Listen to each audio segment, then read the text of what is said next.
Fuzzy knows nothing about food. So why is she here starting off the very first day of your journey in food? You can tell from my size that I don't have a relationship with food. Would any of you like to guess what that is? It's pretty obvious, I think. No? Are you all feeling too politically correct? Tell me that I clearly love food. I am the ultimate food consumer. So much so that I have a very specific question to ask people I am meeting for the very first time. Now this is something I spent a lot of time on, and everybody who knows me well has had to answer this question, which you are now going all the way in position to answer. If you were ever, okay, if you ever had to choose what your last meal would be, in other words, you know that this is literally going to be the last meal you will ever eat. I'm very curious, what would some of your last meals be? Anybody? Sorry? Did anybody? No? Nobody has an idea of what your last meal on earth would be if you choose it. Go for it. Your mom's fried rice. Is there a specific culture attached to your mom's fried rice? Okay, so she just makes it her style. Okay. Would you invite us all over to try your mom's fried rice? Right now, none of us has a base of comparison for that. But okay, mom's fried rice. Anybody else? No? Ice cream would be a last meal. Like, wouldn't it be part of the meal if that be the dessert section of the meal? So the meal could include dessert. Ice cream. Anybody else? Yes? Gado gado. Oh! Okay, I have to ask, my first question is, which part of the world are you from? Indonesia. Okay, so you're familiar with gado gado. Why gado gado? You want to tell everybody what it is though? Because I'm guessing there's some people who don't know what it is. Gado gado is basically tofu with vegetables, and you have it with peanut sauce. I think it's really delicious. It's pretty good. Very spicy though, if you're not used to it. I usually don't have it spicy. Is that your favorite food? Is that why it is your last meal? Yeah, one of my favorite food. Okay. Alright, let's get 2 or 3 more. Let's see. Let's start thinking about food. Anybody? At the back, yes. I can have your name. I should ask all of your names, but yeah. Or chicken. What would your last meal be? Sorry? Or chicken is the food. Okay, question, what's your name? Dane. And Dane would eat chicken. Can somebody please tell me what chicken is? Because it sounds fascinating and I need to try it. It's like chicken and Chicken dipped in teriyaki. Is that? She doesn't want. Is it Japanese? Is it a German version of where are you from, by the way? Which part of the world are you from? America. It could be a like super fusion. Teriyaki sauce is clearly Japanese, and then maybe the whatever part of America you're from has taken teriyaki sauce and concocted it. Sounds good. So where in America would we have to go to try this dish? Where in America would we have to go to try this? Which state? Anywhere? Okay, everybody keep that in mind. Anybody else tried it? No? Okay, that might be unique to where Dane's from, but alright, Arshian, remember, chicken dipped in teriyaki sauce. Anyone else? Let's do one more. Go for it. Would that have specifically be Hyderabad biryani? As a fellow Indian, I shall not engage you in the fact that I think Hyderabad biryani's reputation is not deserved. I do not want to start a culture war, but in all fairness, I've been schooled by 2 of your schoolmates that I probably have not tried the right Hyderabad biryani. So I am open-minded, and I shall make a trip to Hyderabad, and you're all welcome to take me to what you think is the best Hyderabad biryani. Okay, biryani is a good meal. It's also the meals most people have at weddings, so you'll associate your last meal to a wedding. It's wedding food, right? No? I think I always have biryani at Indian weddings. All right, one more, last, and then we'll stop, and I'll tell you mine after we get one more. Yes, sir. I love your hair, and your name is Keto. Okay, Keto like the capital city of Ecuador, and what was your? Okay, and you're from Ecuador? You're from Ecuador? No, that was it. Where are you from? Germany, and there's a lot of sushi to be found in Germany. Actually, yeah. Has it been German-fied? Like Singapore sushi is very Singaporean-fied. I would say it's more like maybe like California. All right, okay.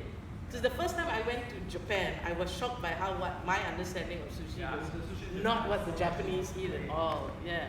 So it's not, that's, by the way, a whole conversation about food that I don't have today, which is how what we think of a specific cultural food is probably not what that culture eats at all.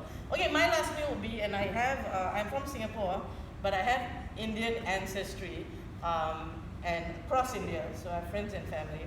And my last meal would be a hodgepodge from food across various states of India. The first would be dosa. Is anybody familiar with dosa or dosi? Which in my opinion is the best breakfast food in the world. If you've not had it, you haven't lived. It's like a flat pancake made of fermented rice flour. I know the word fermented and rice flour does not at all seem appetizing, but let me tell you, it's life-changing when you have it and you dip it in all sorts of chutneys and stuff. So life-changing. That would be the first. And the other one, which is really you have to try, is this amazing Indian street food called pani puri. Okay, you know what I'm talking about. So it is literally a puffed pastry which is filled with bean sprouts and potatoes dipped in sour water. I know I'm not selling it well. Sounds awful, and then you pop it in your mouth and it's an explosion of flavors that you will never recover from.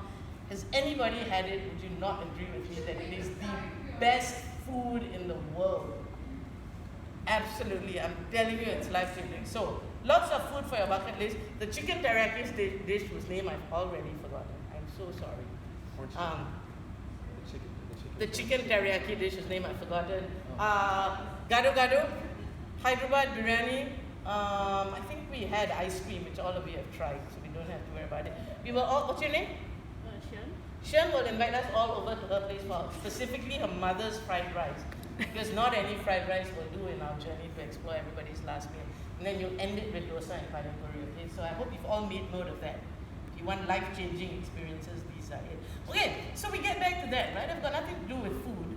But what I do, or the area I feel that I'm a bit of an expert in after teaching for 25 years and doing what I'm doing the last year, is the idea of being human. In fact, the tagline of my company today is, not that it's related to what we're talking about, the company that I'm working for now, our tagline is, as robots are getting better at being robots and machines are getting better at being machines, we human beings need to get better at being human. And the entire area that I'm working on is to help young people, very much like yourself, to become better humans. So I start off with this question then, the area that I am a bit of an expert in. Why do you think I would say that food is quintessentially equivalent to being human? What does that mean to any of you? Yes, sir. So food is embedded in culture. Okay, anything else? Any other reason why food is quintessential to human existence? They keep you being alive. Okay, yeah, that's as basic as you get, right? We don't survive without food. Anything else? Yes, sir. What's your name, by the way? Jason. Yeah, Jason, what? Okay, it's a unifier, it brings people together.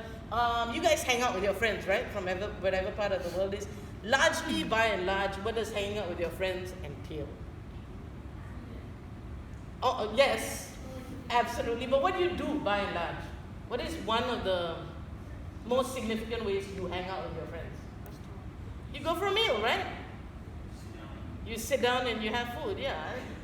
I have to tell you that my business partner, my friend, is the one person in the world I know who does not like food. You know, I've heard the expression, I eat to live. I did not think it existed in any human being. You have to meet her. You can give her the tastiest food in the world, and she's like, it's okay. And then she'll happily have a meal of just cut cucumbers and be perfectly happy. She eats that the whole day. I hope none of you are like that. It is such a joy killer. Please go and enjoy meals in all yours. Yes, so absolutely, Jason, it brings people together. Anything else? No? Any thoughts? Any thoughts? Let your imagination run wild. Think laterally. There are no wrong answers. Again, yes. Okay, we're part of the food production process. Okay. So, yeah. It gives you joyfulness. Sorry? It gives you happiness, basically. Food makes you happy, unless you're my friend. which I hope is the minority of the world, she'll be very unhappy. Are we recording this? Because I can't show her this part of the speech. She will be highly unhappy that I'm using her as a negative example. I'm sorry. I have not mentioned your name yet. So they'll never know it's you. Anybody else? Yes?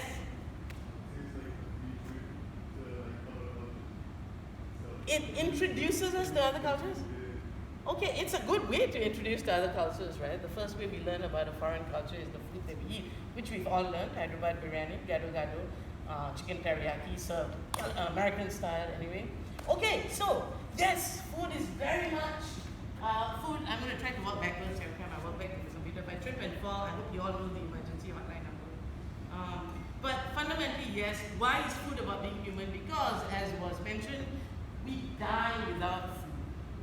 I mean, it's whatever you believe in terms of how the human species propagates, whatever your faith might be, whoever designed us clearly decided we needed nutrition to live, right? There is no path forward without food, right?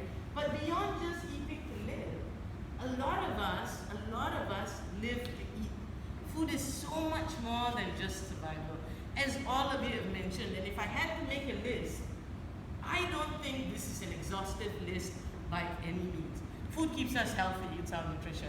So beyond just surviving, there's all sorts of people in this world are going to nag you about the types of food that you eat. As you can imagine, again, based on my size, that I get that lecture a lot, especially every time I go for a medical checkup, is clearly cut your sugar and cut your carbs, etc., because food beyond survival is also nutrition. It gives us pleasure, right? Food makes us happy. If any of us have ever experienced the feeling of being hangry, you're familiar with the term, right? I actually never suffer from hunger. I'm never upset if I hadn't had a meal because I have an anticipation of a meal to come. You know what really makes me angry? Having a bad meal. Because the meal is over. I'm not hungry anymore and my next meal is hours away. And that meal did not bring me joy. I think that's much worse than anger, if you ask me. But yeah, food brings us joy. It's also part of our creative expression, right? I mean, there are whole professions around food. And at one point, 20 years ago, that profession would be here, I'm a chef at a restaurant. But today, there are all sorts of influences around the area of food. I mean, all sorts. It's no longer just cooking. It's talking about, it's comparing food. The entire industry on social media, off social media, around eating all of us, right? As you mentioned, it's a way to socialize and connect with other human beings.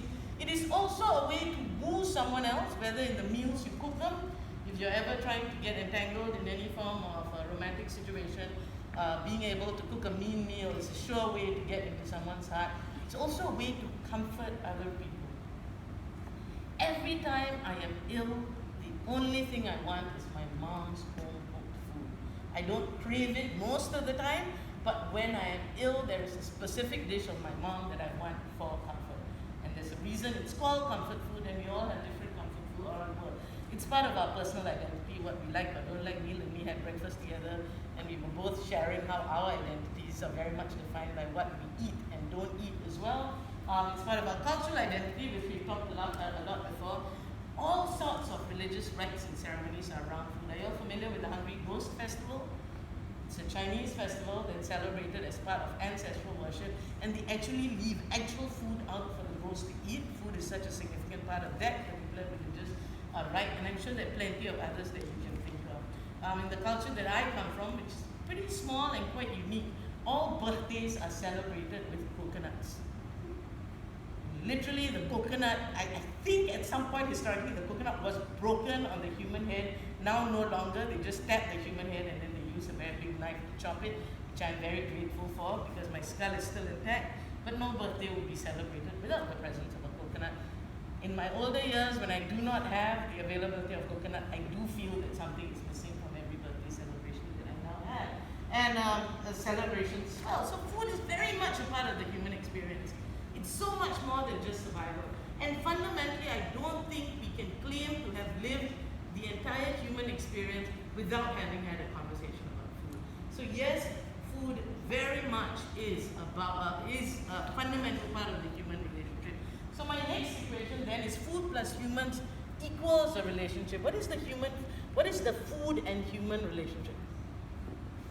Besides the fact that it keeps us alive and keeps us happy. What is that relationship? Any thoughts?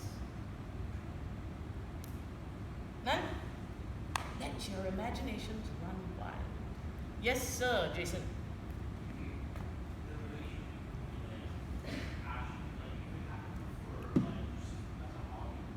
Food could be a hobby, sure. Yeah, absolutely. Yes.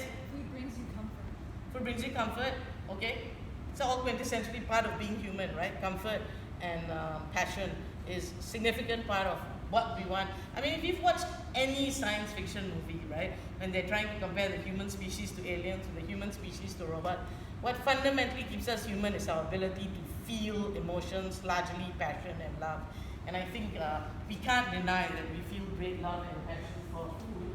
But the human-food relationship also extends beyond that. It actually controls our life. Firstly, food dictates our schedule.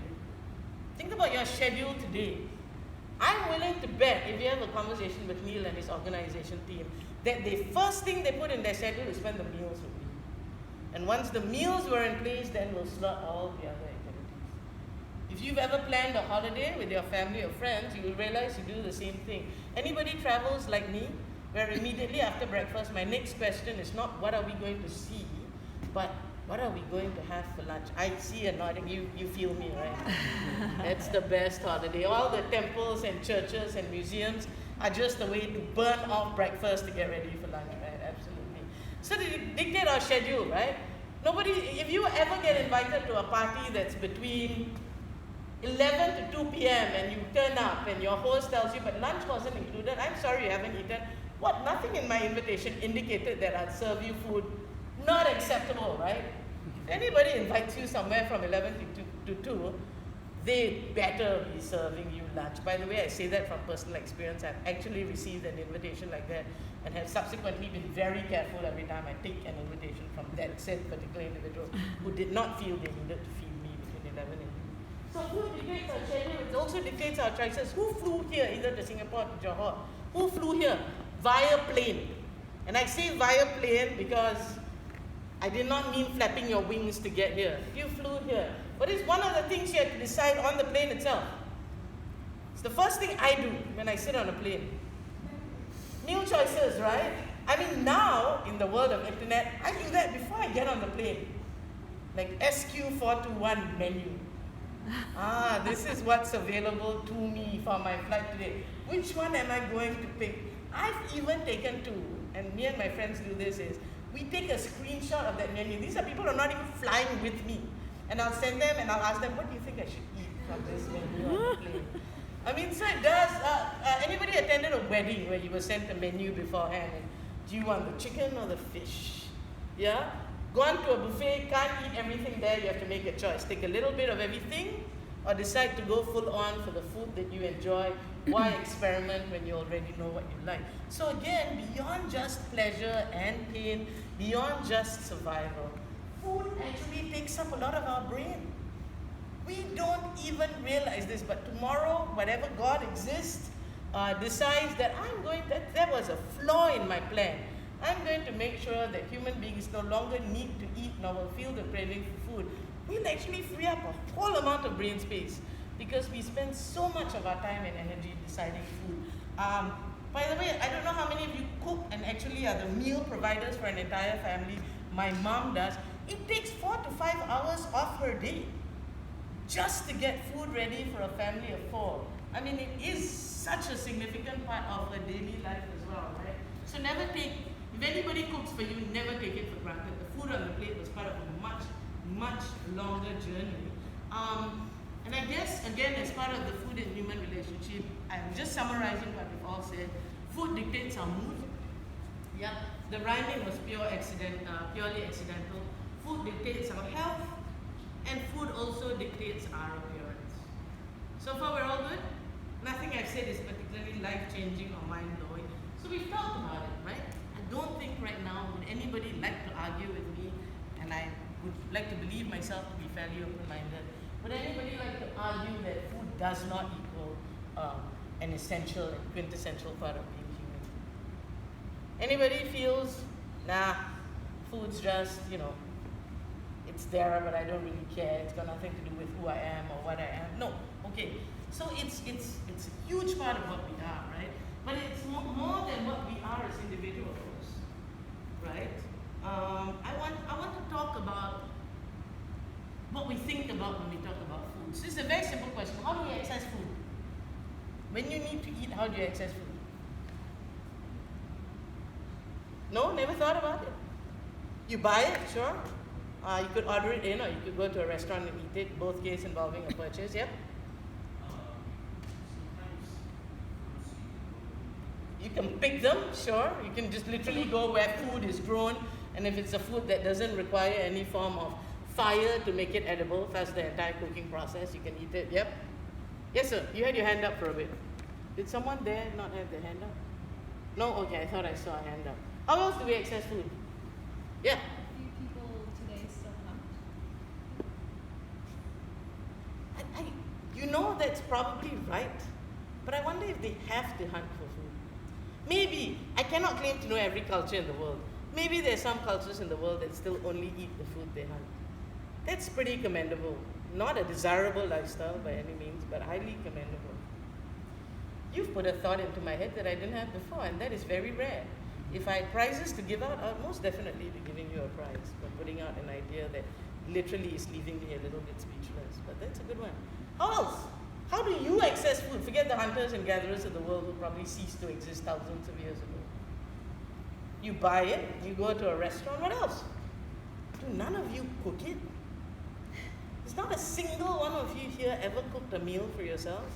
Well done you. Not instant noodles, right? Or instant ramen or whatever, instant anything. Like you've actually cooked a meal? Well done you. What have you cooked? A steak dish from my parents. Ooh, steak is good. I feel very bad because part of me is trying to edge towards vegetarianism.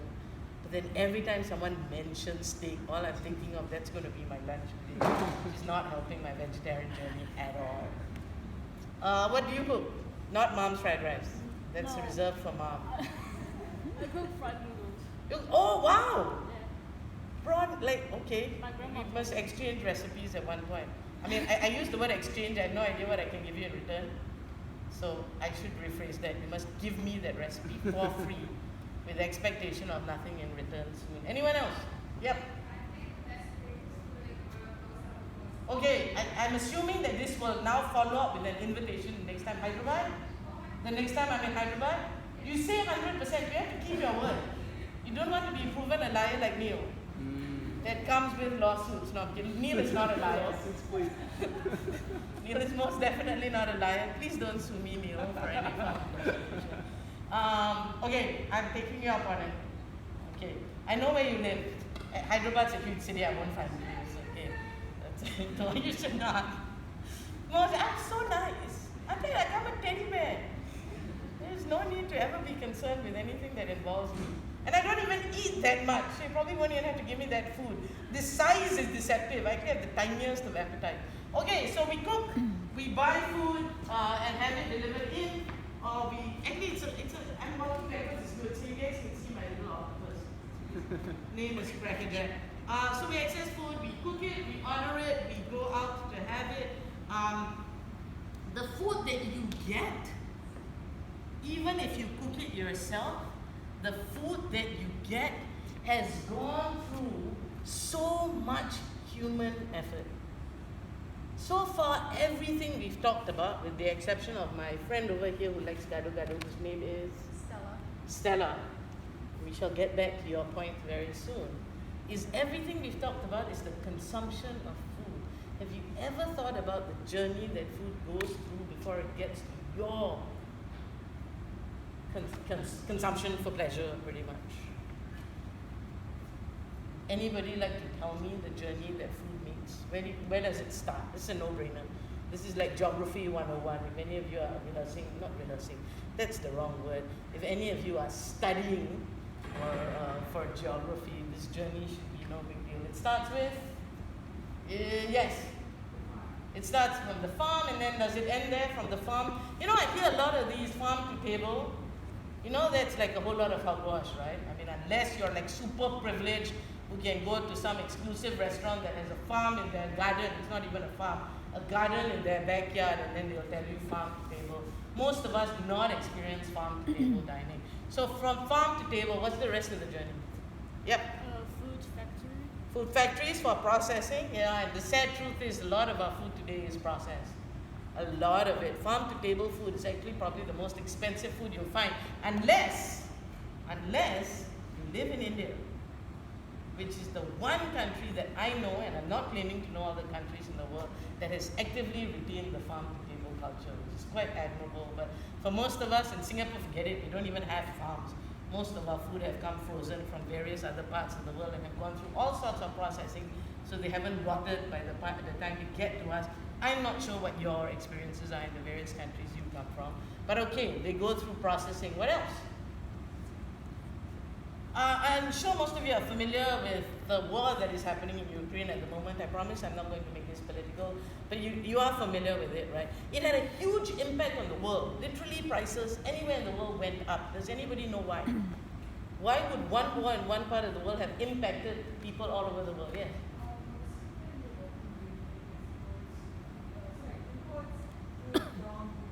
Yes. Specifically, kinds of food, specifically wheat, but what it messed up was logistics.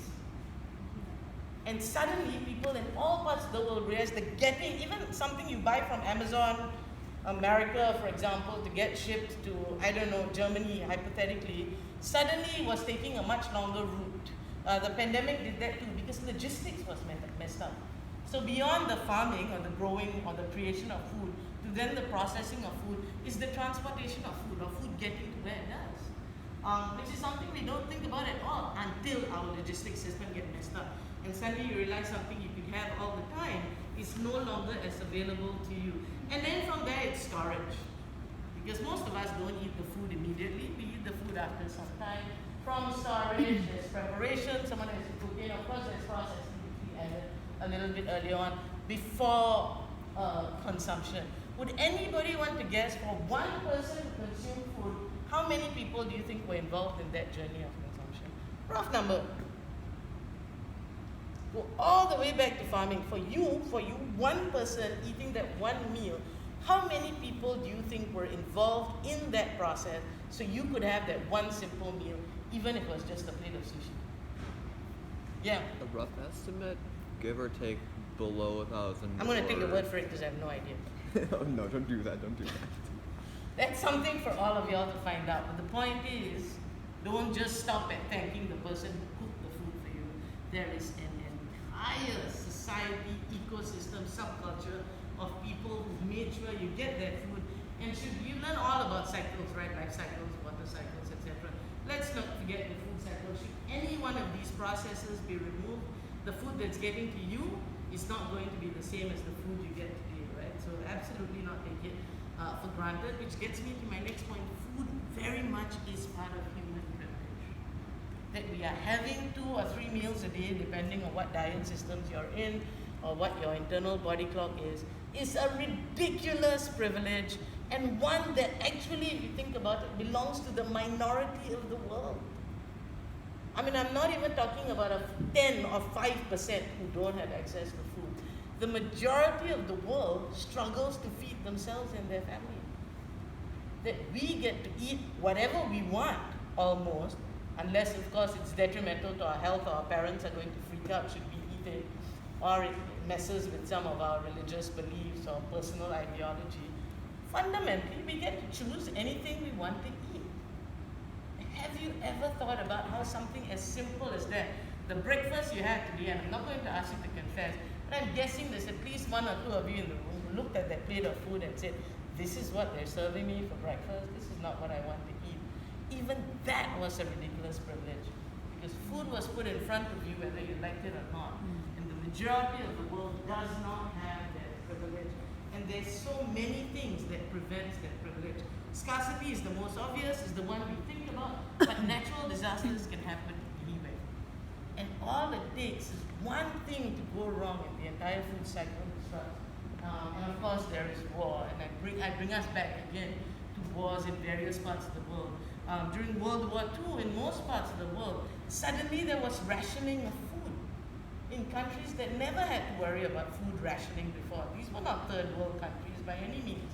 These were countries that perfectly sustained themselves, and then suddenly a war broke out, and most people had to feed their entire family with one loaf of bread a day or a week. I don't really know what that rationing was, but any of these things will have to happen, and our entire food journey will be interrupted. So never ever forget the privilege we have for food. So let's go back a little bit in time, shall we, before we go to the future. If I'm changing the topic a little bit, if you could have a superpower, what would it be? Anybody? Ever thought about it? You must have thought about it. Teleportation. Teleportation, all right. You clearly have thought about it because you didn't even blink to say that. I used to say flying until I realized teleportation was the much better option. If I can get somewhere without having to exert any effort, I can't imagine a better way to live. Anybody else? Kids, come on, you must have thought about your superpower. Yes, at the back in black. Oh, that's the one I was going to go for. Did that tip you off? No, time travel, in my opinion, is the best superpower to have, and if I could have one, it would be time travel. I mean, so much of what we learn in history, have you thought about it? We don't know if it's true or not. We're taking other people's words for it, and God knows how much it's been skewed over time. I'd love to go and see the actual truth, and then of course we see the future, which comes with all sorts of other complications because we'd have to accept that time is linear and none of our choices make sense. But we won't go there. Let's talk about the history of food because something has happened to the computer here. Something has popped up that is not showing there. We have to get rid of it. Thank you. Okay.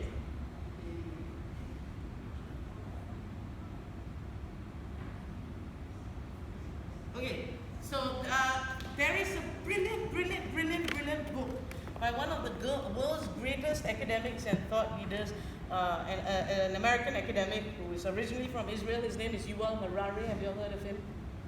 And there is a book, and he's written it in multiple forms. There's a graphic novel form.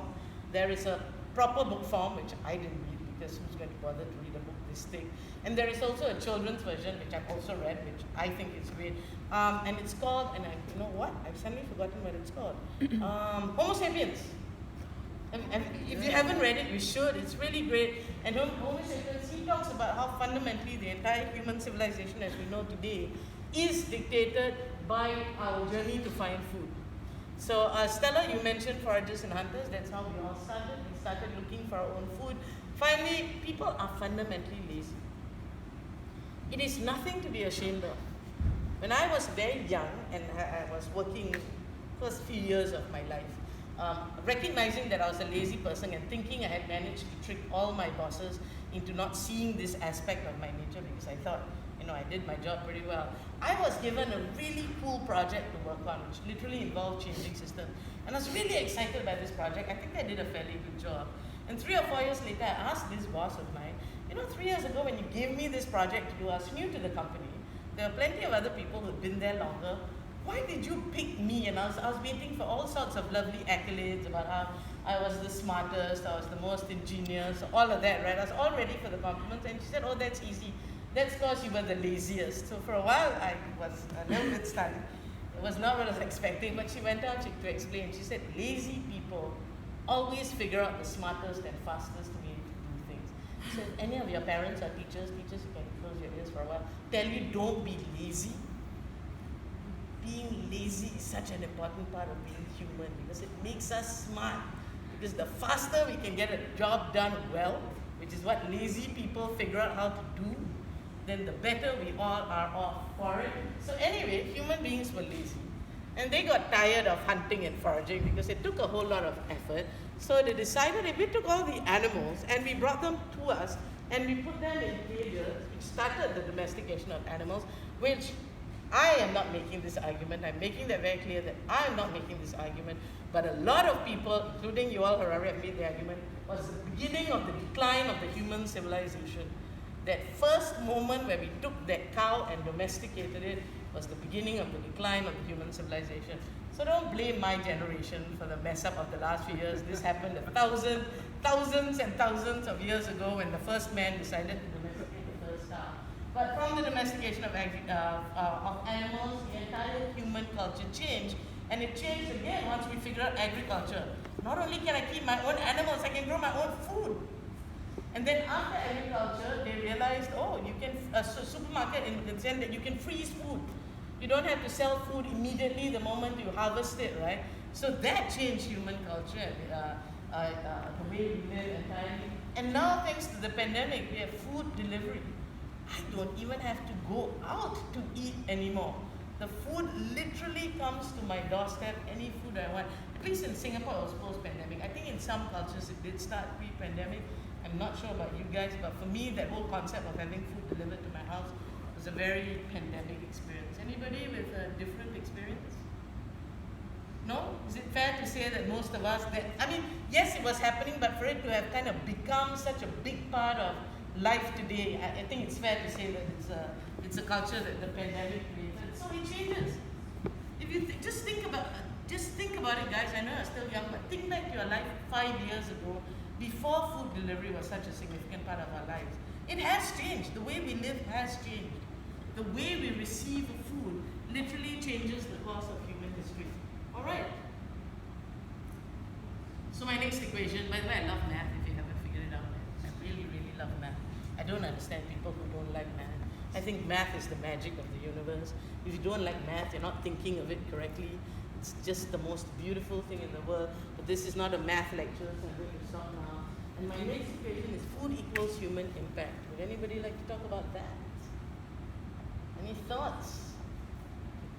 I'm going to pick countries of the world, okay, because I think food has influenced human impact in different ways. So I'm going to go around the circle. I know you guys from a bunch of different places. Can I start with someone from Australia? How do you think food has impacted how do you think humanity has had an impact on food? Anything? Any thoughts? It does not have to be from an Australian perspective. It can be. It doesn't have to be, but it can be. Yeah?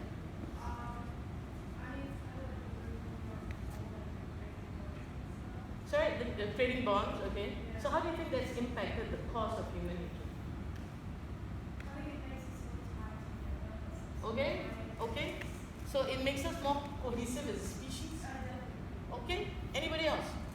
That is a brilliant thought, by the way.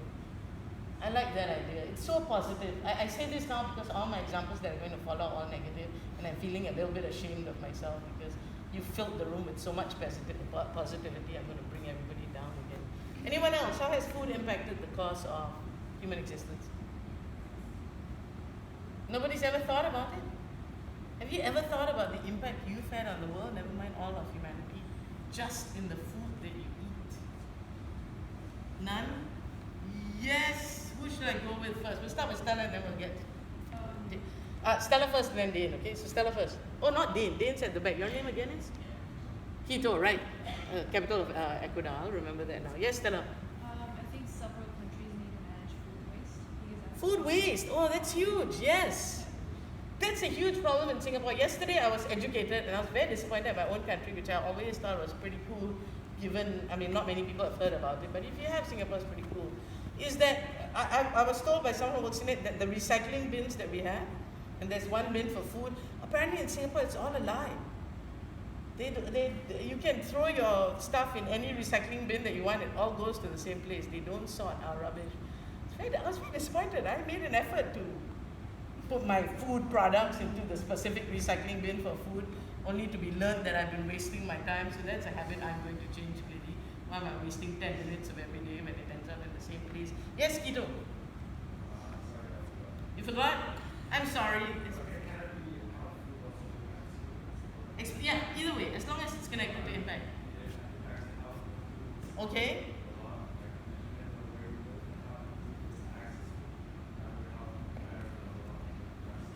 Correct. And we talked about the fact that we're privileged, right? So there are many people whose the way they deal with life is all about scavenging for the next meal. And it does not necessarily have to be from a country in which no food is successful. In all of the countries that we live in, whether we see it or not, there is poverty and people who are scavenging for food, right? Aside from the fact we talked about it, it's transformed human history, right? Just the very simple thing of agriculture and all of that. I went through the list, I won't again. It's transformed human history, but we've terraformed the world. We talk about global warming all we want. There's a reason the trees and the plants are being cut down, or the animals have gone extinct. Number one, to feed us, Or number two, to create spaces for us to grow food. Remember when I talked about domestication of animals and Yuval Harari said it was the beginning of the decline of human civilization? It's because for the first time we learned how to terraform land.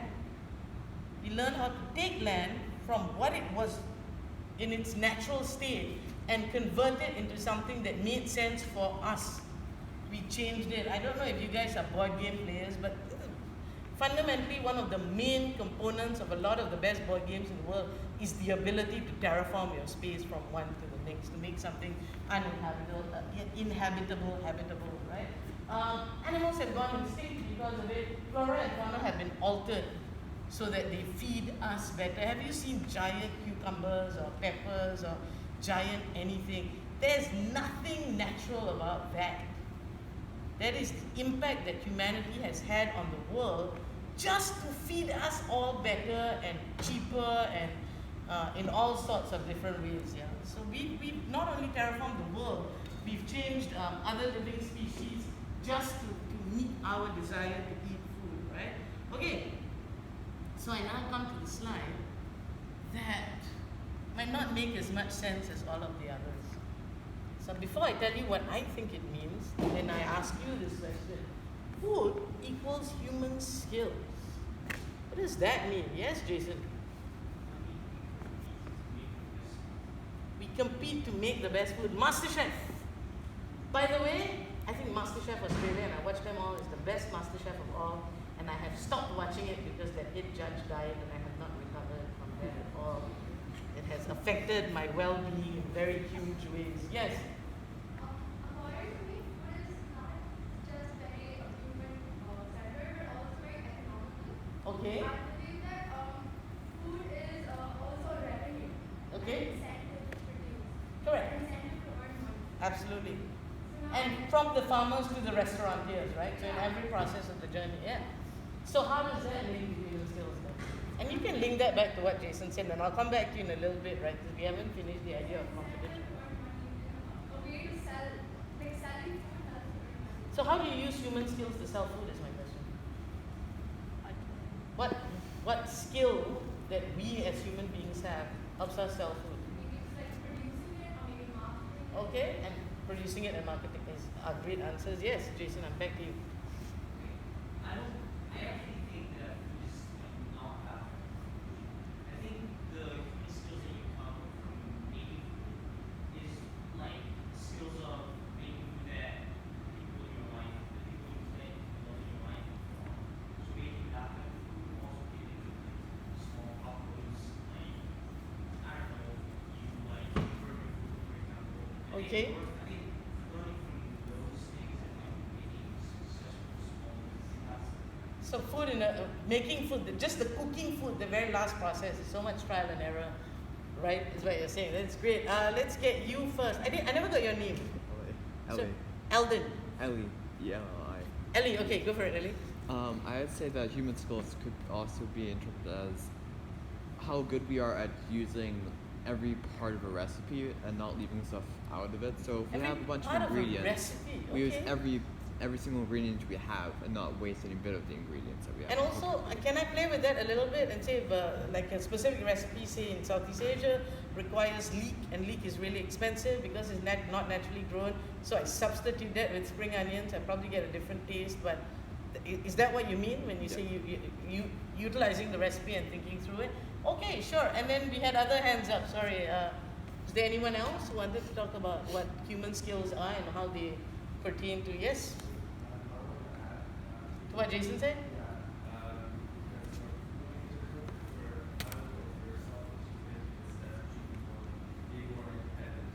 Okay, independence. Okay, so great. So number one, especially and I'm summarizing it, correct me if I'm wrong, I do not want to simplify what you say.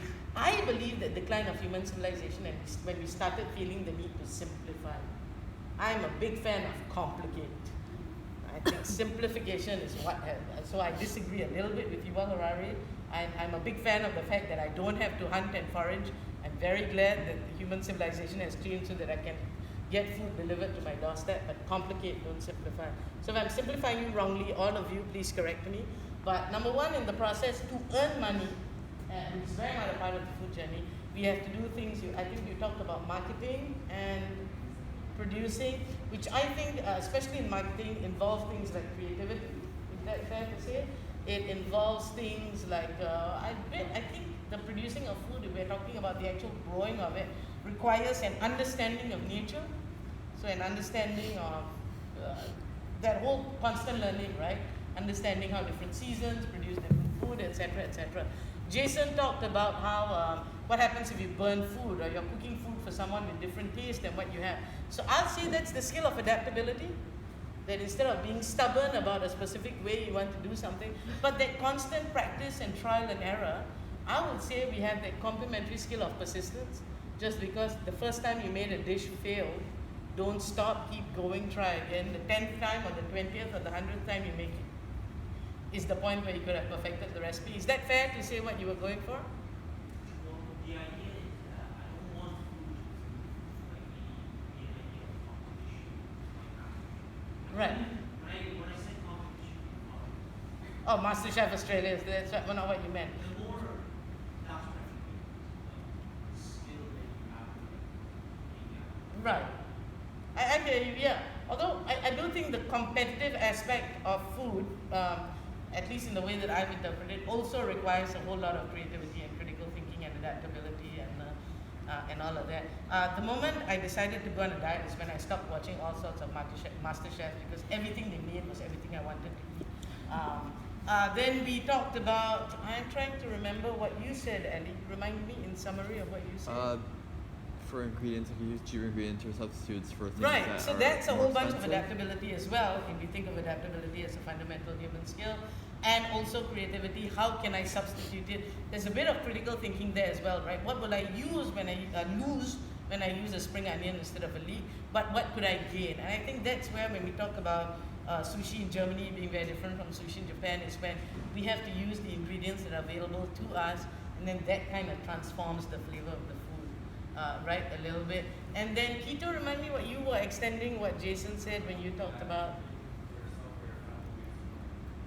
Okay, so independence, which I think is fundamentally the most important human skill of all, right? Okay, so let me explain a little bit more about human skills in terms of how I've defined it. Not that I'm suggesting any of your definitions are wrong. The beauty of these things and the beauty of the world is we have to define things as we go. But let's think of human skills as every ability that we have and that we need to confront challenges and create change. Because ultimately, no matter which century you belong in or which country in the world you belong in, whether you can or cannot time travel or have any other superpower, the two things that will remain constant, aside from taxes and death, is the fact that we will have to deal with challenges and we will have to create change. Challenges are not in our control, they will come to us, big or small, and we have to find a way to overcome them or crumble, and hopefully none of us choose to crumble. And change, well, if we don't like what we have, isn't it our duty and responsibility to create the change to make the world that we want to see? So human skills are what we need to do that. And let's focus on these 5 areas, which I think you've all kind of already talked about, right? So when we think about our journey for food with problem solving, I think we talked about a whole bunch of that, both in terms of what Jason has said, in terms of what Ellie has said, in terms of what a lot of you are thinking in your head, right? Whether it's the consumption or production of food, we have to think about how we can problem solve, how do we work with other people. Even if our eating journey is solitary, we've talked about how that entire journey to get the food from the farm to your table involved, what was it, Ellie? 1,000 people was your rough estimate? No, 500, between 500 and 1,000. Between 500 and 1,000. Very unverified, but me and Ellie are running with it. And this is how fake news is created, because we say it with so much confidence. You all now believe us, please verify this. I'm saying this very, very explicitly that I have no idea what that number is, but it's definitely more than 1. It's probably less than 100 million, somewhere in that range between 1 and 100 million. So that journey involves understanding our world. That's when we talked about marketing. If you have to market, you have to know your target audience. You know your target audience, you have to know what sells to them. That's a lot of understanding other people. If my only way of selling food is because it tastes good, I'm definitely not going to sell it to you. It's the person whose name I won't mention, because taste doesn't matter, right? So understand your target audience. That's the big part of understanding your world. Understand your family, your friends, and what they like. Understand the nature of the soil that you're growing the food in, so you know which food grows best. all sorts of stories about that, right? Of people trying to grow a certain fruit in certain parts of the world because that fruit was abundant in the land that they came from. And after they emigrated, they wanted the same fruit and just couldn't recreate it. So there's all sorts of understanding of being resilient. We talked about how at any one point our privilege can be taken away from us and food might not be accessible to us as it is not to millions of people in the world. And they have to be resilient, also have to be adaptable, also have to be persistent in that process of constantly making sure they have food. And finally, we talked about having impact. Do you all need a breather? Is that already a whole lot of information? Because can I say we've just gotten started? This was the easy part. I mean, now it is time to use your brains. Would you all like to give yourself a little head massage first to make sure the blood is being stimulated? And now we're moving on to the more difficult part. Loosen, those of you with long hair, I'm pretending I have thick hair. You want to loosen the strands